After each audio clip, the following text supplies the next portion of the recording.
చూడాల్సిన అవసరం లేదులేండి సార్. ఇలాంటి సినిమాలన్నీ వాళ్ళు తీస్తూ ఉంటారు, దాని గురించి వాళ్ళే చూసుకుంటూ ఉంటారు, వాళ్ళకి అవసరం లేదు. ఇందాక వివేక్ బాబు గారు ఏదో మాట్లాడుతూ జమ్మలమడిగే అంటే అయింది, ఏ ఊరో నాకైతే తెలియదు కానీ జమ్మలమడి కాన్స్టిట్యూన్సీలో ఏ రోజు కనపడలే.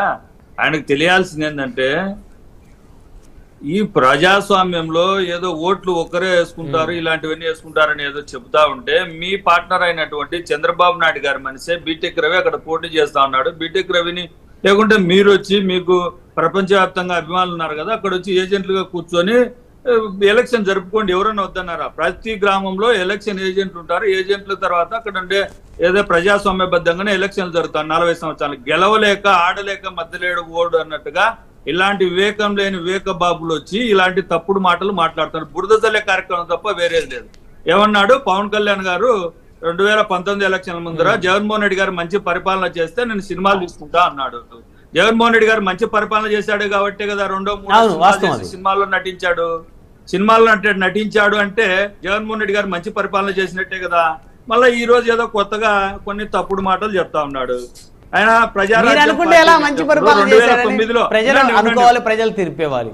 అదే ఉండండి 2009లో ప్రజారాజ్యం పార్టీ పెట్టినప్పుడు ఏది పవన్ కళ్యాణ్ గారు ఆ యువరాజ్యం పార్టీ అధ్యక్షుడిగా ఉన్నాడు. ఎలక్షన్ తెలియదా? ఎలక్షన్ తెలియకుండానే వాళ్ళ అన్న ఎలక్షన్లలో పోటీ చేసి 19 స్థానాలు గెలిచాడా? ఇలాంటి మాటలు, లాజిక్ లేని మాటలు, తప్పుడు మాటలు, అబద్ధాల మాటలు టీవీల ముందు కూర్చున్నాం కాబట్టి మనం ఇష్టం వచ్చేట్టు మాట్లాడితే ఎలాగా?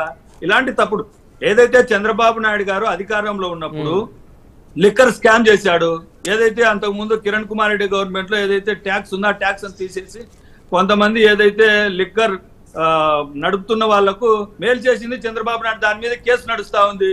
అంత జగన్మోహన్ రెడ్డి గారు లిక్కర్ స్కామ్ ఇంకొకటో చేసి ఉంటే దాని మీద కేసులు వేయండి. ఇలా ఏదో మేము వస్తే పవన్ కళ్యాణ్ గారు ఏమంటారంటే మేము వస్తే గుడ్డలు తీసుకొడతాం. ప్రజలు అధికారం ఇచ్చేది ప్రజలకు సేవ చేయడానికి. మేము అధికారంలో ఉన్నాం, మేము పవన్ కళ్యాణ్ గుడ్డలు తీసుకోవట్లేదే, లేకుంటే చంద్రబాబు నాయుడు గారిని గుడ్డలు తీసుకోవట్లేదే. ఇలాంటి తప్పుడు మాటలను మాట్లాడేది మానుకోండి. ఎందుకనంటే ప్రజలు మనకు అధికారం ఇచ్చేది ప్రజలకు సేవ చేయడానికి. సేవకునిగా మనల్ని ఎమ్మెల్యేలుగా, ఎంపీలుగా, ముఖ్యమంత్రులుగా ఎన్నుకుంటారు తప్ప వాళ్ళ మీద అధికారం చెలాయించడానికో, జులుం చెలాయించడానికో ఇలాంటివి కాదు. కరోనా కాలంలో ఎక్కడున్నారు? కరోనా 2-3 సంవత్సరాలు కరోనా వస్తే జగన్మోహన్ రెడ్డి గారి రాష్ట్రంలో ప్రజలను తన కన్నబిడ్డల వలె చూసుకున్నాడు. ఏదైతే కేంద్రం నుంచి చెప్తున్నారు కదా, కేంద్రం మీరు నువ్వు చెప్పింది కూడా చెప్తాను. అన్ని పార్టీలు సర్వీస్ చేశాయి, మీరు ఒక్కలే కాదు. చంద్రబాబు నాయుడు గారు ఏదో కోర్టుకెళ్ళింది, జగన్మోహన్ రెడ్డి గారు జగన్మోహన్ రెడ్డి గారు కరోనా సమయంలో తమ సొంత డబ్బులు ఎంత ఖర్చు పెట్టారు?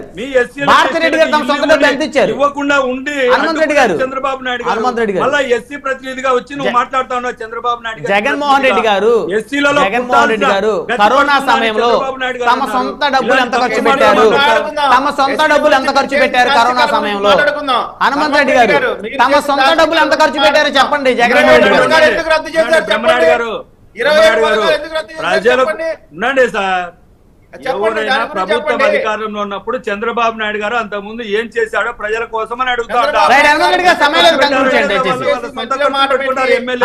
సమయం లేదు, దయచేసి కంక్లూడ్ చేయండి. 2024 ఎలక్షన్లలో జగన్మోహన్ రెడ్డి గారు ముఖ్యమంత్రి అవుతారు. దీంట్లో ఆలోచన చేయాల్సిన అవసరం లేదు.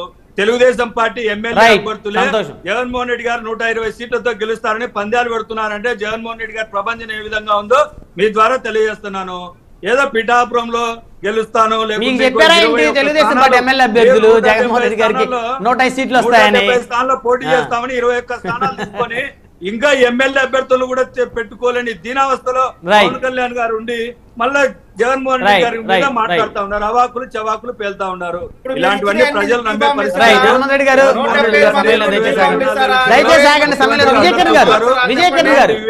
హనుమంత్ రెడ్డి గారు మీరు ఆగాలి, ఇంకా దయచేసి ఆగాలి, మీరు దయచేసి ఆగాలి, దయచేసి ఆగండి. దయచేసి విజయ్ కిరణ్ గారు కంక్లూజన్ ఇవ్వండి అంశానికి సంబంధించి. మొత్తానికి హనుమంత్ రెడ్డి గారు అసలు జగన్మోహన్ రెడ్డి గారు కరోనా సమయంలో ప్రజలందరూ ఆదుకున్నారనే ప్రతిపక్షాలు కనిపించలేదు అంటున్నారు. అవును, ప్యాలెస్ లో కూర్చొని ఆదుకొని ఉన్నట్టున్నారు. ఇప్పుడు పెన్షన్ల గురించి చెప్పారండి. పెన్షన్లకు సంబంధించి నిమ్మగడ్డ రమేష్ అనే అతను మాకేమి అనుకూలమైన వ్యక్తి కాదు. నిమ్మగడ్డ రమేష్ పూర్తిగా జగన్మోహన్ రెడ్డి గారికి అనుకూలమైన వ్యక్తి. ఆయన ఏ విధంగా ఎలక్షన్ పెట్టమంటే ఆ విధంగా పెట్టాడు. అధికార పార్టీకి 3 నెలల సమయం ఇచ్చాడు. ఏది లోకల్ కార్పొరేషన్ ఎలక్షన్స్ లో ఆయన ఇచ్చినటువంటి అవకాశాన్ని బట్టే వైఎస్ఆర్ కాంగ్రెస్ పార్టీ అన్ని కార్పొరేషన్ గెలవగలిగింది. ఒక్కొక్క వార్డులో 3,000 4,000 చొప్పున ఇళ్ల స్థలాలని అయ్యని ఇచ్చి మభ్య పెట్టారు.